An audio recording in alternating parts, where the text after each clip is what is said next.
एगो हिया ले लीजिए थोरिया। थोरिया समझता है? थाली, थाली समझता है ना? एगो हिया थोरिया ले लिए आ हियावा करेंट सटा दीजिए आ थोरिया कहिए कि अब हिया से हिया स्पर्श करिए। हिया करेंट सटा है, हिया स्पर्श करिए। बस जैसे स्पर्श करेगा ना तब थोरिया के तो पहले उठा के फेंकी आ चल जाइए अपने झरिया।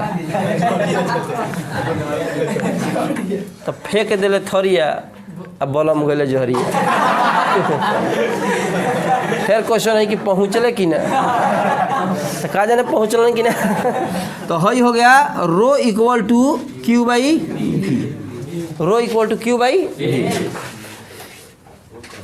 हाँ रो ना रोआ टूटी हैं गरीब के तो परबे करी, समझ ना। ये भगत शर्मा के गाना है। अब तो के सुनबो सो, अब तो के नायिका सुनो तरस ना गंगा नहा तरस मनबो सुना तो है ना।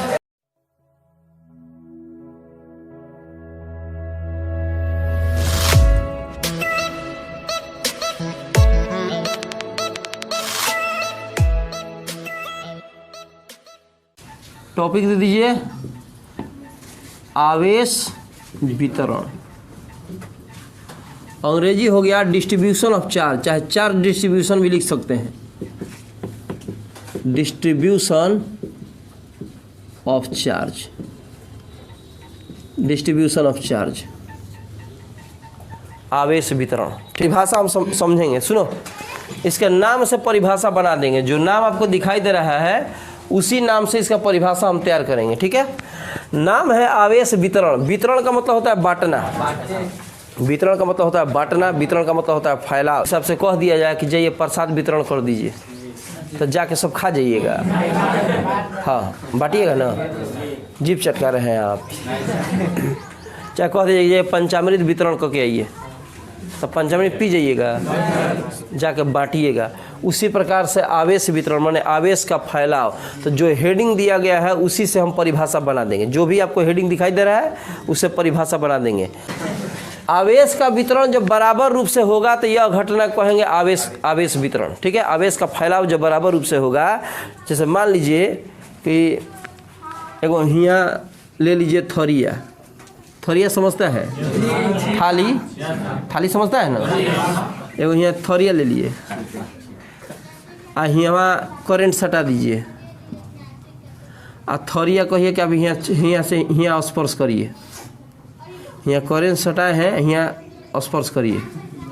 बस जैसे स्पर्श करेगा ना तब थोरिया के तो पहले उठा के फेंकी आ चल जाइए अपने झरिया।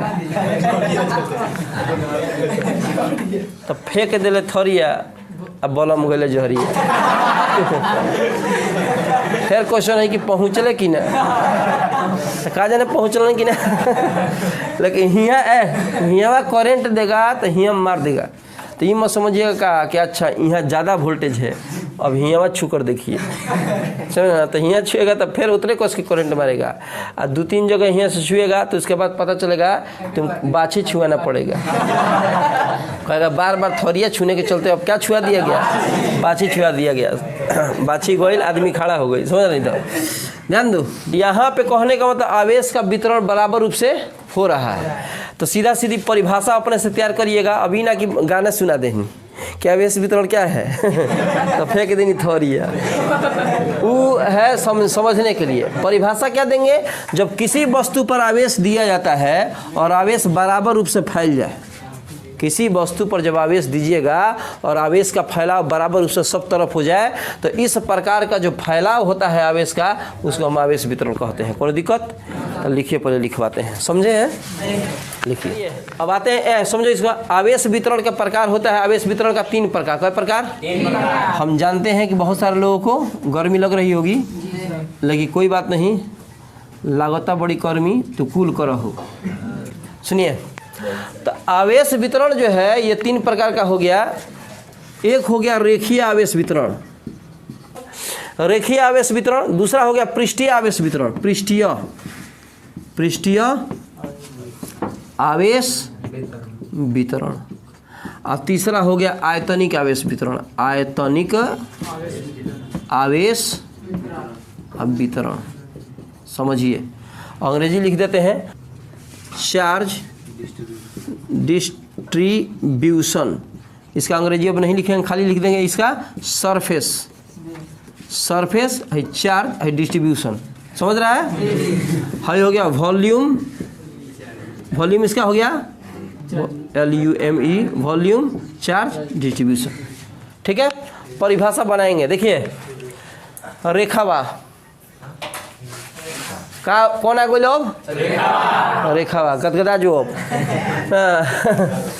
जब किसी रेखा पर हऊ रेखा नहीं हो कि रेखा जब से तुमको वो रेखा नहीं हई रेखा पढ़ाई वाला रेखा, समझ रहे ना। रेखा में सिर्फ लंबाई होती है, रेखा में चौड़ाई नहीं होती है। जब इसमें आएंगे तो लंबाई और चौड़ाई दोनों की बात होगी, समझ रहे ना। तब ये किसी पृष्ठ का निर्माण होगा। जब इसमें आ जाएंगे तो लंबाई चौड़ाई के साथ ऊंचाई होगा। इसमें सिर्फ रेखा हो सकता है, इसमें क्षेत्रफल की बात होगी, लंबाई चौड़ाई, इसका मतलब कि वर्ग हो सकता है, आयत हो सकता है, त्रिभुज हो सकता है, त्रिभुज में भी आयतन नहीं होता है। इसमें आएंगे तो घन हो सकता है, घना हो सकता है, बेलन हो सकता है, शंकु हो सकता है। इन सारी चीज़ों का आयतन होता है, समझ रहे ना। कहने का मतलब कि जब किसी रेखा पर, नाम से परिभाषा बनाओ, जब किसी रेखा पर आवेश फैले एक बराबर रूप से, अभी नहीं कि यहाँ ज़्यादा है यहाँ कम है, ऐसे नहीं। जब किसी रेखा पर आवेश एक समान रूप से फैले, रेखीय आवेश वितरण। जब किसी पृष्ठ पर आवेश एक समान रूप से फैले, पृष्ठीय आवेश वितरण। और जब किसी आयतनिक पदार्थ पर, इसका मतलब कि जिसका आयतन हो उस पर जब आवेश एक समान रूप से फैले तो कहेंगे आयतनिक आवेश वितरण कहलाता है। कोई दिक्कत? याद रखिएगा, कोई पूछेगा कि अब हम बोले हैं कि किसी पृष्ठ पर आवेश फैले, तो पूछेगा ना कि पृष्ठ कैसा पृष्ठ, तो कहिएगा पृष्ठ का मतलब लंबाई होना चाहिए, चौड़ाई होना चाहिए। इसमें ऊंचाई नहीं होगा, इसमें होगा लंबाई चौड़ाई और ऊंचाई होगा, तबे ना आयतन बनेगा। ठीक है, फिर से बता दें, जब किसी रेखा पर आवेश एक समान रूप से फैले, रेखीय आवेश वितरण। जब किसी पृष्ठ पर आवेश एक समान रूप से फैले, पृष्ठीय आवेश वितरण। जब किसी आयतन पर आवेश एक समान रूप से फैले, आयतनिक आवेश वितरण कहते हैं। इसी के अंतर्गत एक छोटा टॉपिक और हम लोग पढ़ेंगे आज, ठीक है, रेखीय आवेश घनत्व।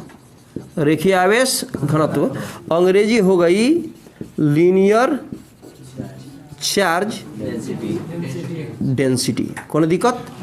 दूसरा हो जाएगा इसके अंतर्गत, जैसे हो गया ना रेखीय आवेश वितरण के जगह घनत्व कर दिया, उसी तरह पृष्ठ बोलो पृष्ठीय आवेश घनत्व। तो अंग्रेजी हो गया सरफेस चार्ज डेंसिटी। कोई दिक्कत? ये हो गया आयतनिक आवेश घनत्व, तो वॉल्यूम चार्ज डेंसिटी। ठीक है, एक परिभाषा तो बुझा गई हो। जब किसी रेखा पर आवेश फैले, रेखीय आवेश वितरण। किसी पृष्ठ पर आवेश एक समान रूप से फैले, पृष्ठीय आवेश वितरण। जब किसी आयतनिक पदार्थ पर आवेश फैले, आयतनिक आवेश वितरण। इसका परिभाषा आप तैयार कर रहे हैं, ध्यान दीजिएगा। यहाँ लिख रहे हैं, साफ साफ दिखेगा आपको। यहाँ लिखे क्या दिखेगा ना, दिखेगा यहाँ। ठीक है, फॉर्मूला होता है लेमडा इक्वल टू Q/L। ये लेमडा लिखने का तरीका ऐसा ही है। कौन लड़का ऐसे लिख देता है, गलती है, ऐसे नहीं होता है, गलती है ना, इसी तरह होगा। तो लेमडा इक्वल टू Q/L, इसका फॉर्मूला हो जाएगा सिग्मा, छोटा सिग्मा ना। तो सिग्मा इक्वल टू होता है Q/A। ए मने एरिया, ए मने एरिया। बोला मुगले हाँ बुरा गया सन पहुँचले कि ना पता करो सन खाता रहे हड़िया कुकुर हुआ कह कि बनारस सब कोई चल जाता हाड़ी के अंगूरी है ना। देखिए इधर तो हई हो गया rho equal to Q/V, rho equal to Q/V। हाँ रो ना, रोआ टूटी हैं गरीब के तो परबे करी, समझ ना। ये भगत शर्मा के गाना हो। अब तो के सुनबो सो, अब तो के नायिका सुनो तरस ना, गंगा नहाता रसन मनबो सुना तो है ना। हई हो गया पुरान गाना ना सुनबो सो, नायिका गाना सुनबो सो। देख हई देख इसको पी पी ऐसे होता है हल कर बे फिर फुआ के बारे में पूछे लगा एगो से पूछी 3 दिन गपी मरलस कहता पुआ पुआ कैले रहे हम कहनी कगो तोर फुआ तो कहता कि 3 गो हम पिताजी तरह गए पिताजी 3 गो होले तब उसको बताया कि देयर 3 टाइप्स ऑफ फादर छोटका पापा बड़का पापा ओरिजिनल पापा तब नु बन के हो गए पापा कहता तब बन के हो गए रो मत तब रोएगा तो कैसे काम चलेगा रोने का नहीं ये देखो तब पी को ऐसे लिखते हैं पी को ऐसे लिखते हैं आएगा का तनी सा लकवा मरवा दे हेंग हो गई तो इसको रो कहते हैं क्या कहते हैं रो माने घनत्व होता है ठीक है ऐसे यहाँ पे आयतनिक आवेश घनत्व को रो से सिद्ध किया जाता है परिभाषा देखो तैयार करो है परिभाषा दे है तो तैयार कर देनी है रेखाओं पर आवेश फैले रेखीय आवेश पृष्ठ आवेश फैले पृष्ठीय आवेश आयतन आवेश फैले आयतनिक आवेश इसे का हम बनाएंगे परिभाषा तो टेढ़ कर दीजिए Q/L लिख सकते हैं कि नहीं तो 1 नंबर में इसको पढ़ना है 2 नंबर में इधर 3 नंबर में इधर देखो 1 2 3 समझ रहे ना इसको कहते हैं प्रति एकांक क्या कहते हैं एल मने कौन क्लास लू लिया कौन क्लास रे हाँ मार तो कौन पट्टी पे एक चटका सुनो हाय जो सुनो है प्रति एकांक है क्या है तो प्रति एकांक लंबाई पर वितरित आवेश समझ रहा है प्रति एकांक लंबाई पर वितरित आवेश को रेखीय आवेश घनत्व कहते हैं इसे लैम्डा से सूचित किया जाता है इसका मात्रा क्या हो जाएगा इसका हो गया कूलाम इसके लिए प्रति और इसके लिए मीटर आवेश का कूलाम होता है प्रति का प्रति लंबाई का हो गया मीटर कोई दिक्कत अब यहाँ थोड़ा ध्यान दीजिए अब इसको भी टेढ़ा करिए Q हाई हो गया A तो पहले